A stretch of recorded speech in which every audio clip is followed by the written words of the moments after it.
Nadango William au chukui dombati tau nona sino ndu talitak na warong na Mbula FM namban tu anisia. Nadango Berit au chukui na tau na sino talitak na warong na Mbula FM. Mbula re we omai ko Mbula tau warong na Mbula FM namban tu anisia. Mbula nadango polis menwalu au chukui na sino ton konsa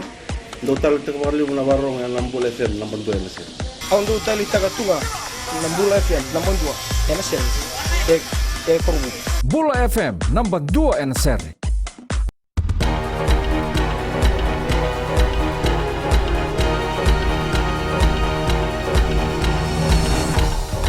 Ni sambul binaka se koyongo na pagleleka ni nonde tukutuku pangangati ko nang unongo na tambana ni pagatabataba endo na kambani ena nona sianga ni pagarita na beka bolitaka kasianga kine ni soma na ipagatabataba ni beya ya ongo katiko na kene isau ena ono sanga bulu na milioni na dola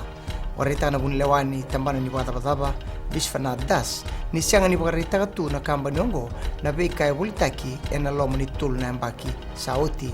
Kuro das ni ndondon menda na kawai na leoni bonua ka ribote taka na be kisi pakaongo. E walu mai na lewetini na ngwane na Pasifika e rasotapa na itobo kaukaua ke na be balolo mataki e na non rambula. Ani tukutuku e baritaka na buni bola tunde ini tauki FS ona ipote katuni tambua kine tambana ni tukutuku ni FBC.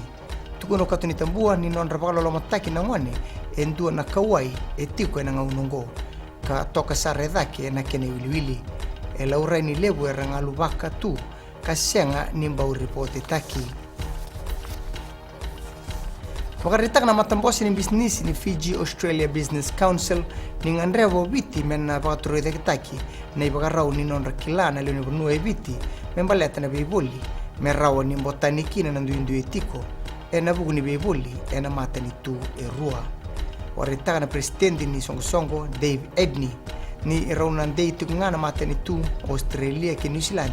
e na bugu ni beiboli e na nonda bonua Tigo ni sau ni beka e bolia o biti ki Australia e na ono nan rau bitu sanga bulu na milioni na dola e na mbak sauti ia na beiboli New Zealand e toka e na ono nan rau tolu sanga bulu na milioni na dola ia na sau ni beka e ndo bakau to biti ki Australia e tiko e na basa sanga bulu kawalu na milioni na dola ka tigo na sau ni beka e ndo bakau ki New Zealand e na 5 sanga bulu kawalu na milioni na dola kinang gitu Esang ni marauta na Fiji Rugby Union na bindingitaki ka baedori na songo ni Solido Dobi ni World Rugby ka baedori may Londoni e Ingilandi.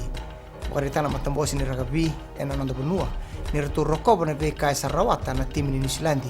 ka bambauta ni Londonu mendike bitalanga na beka Rawata na nanda timi e na ambaki bakangito e na ambaki ongo. Warita na matambosi ni FRU ni ndua tenisara na ibagarau ni Beliutaki e baka edora o Osea Kolinisau ka rawata kina na sot leo ni Olympics ni bato watani ke na beka rawata o Sebelo Senatla warita na matambosi ni siang ni talitaka na bindingitaki ongo mai da bekir na paleleka ni nonde tukutuku na ikurni tukutuku ongo rauni ona siama na Mbula FM ke na radio Fiji 1 ni bwedeng vinaka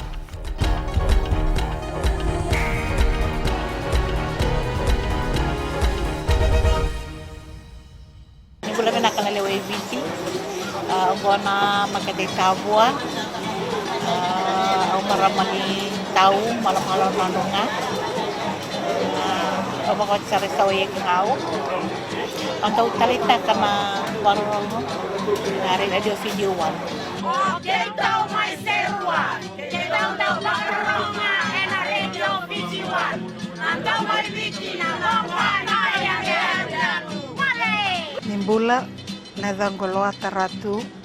au maramanita lebu au bakitiko ngai nda lebu housing au ndo baronga na radio Fiji 1 ndo mo ibiti na bonga ni beyane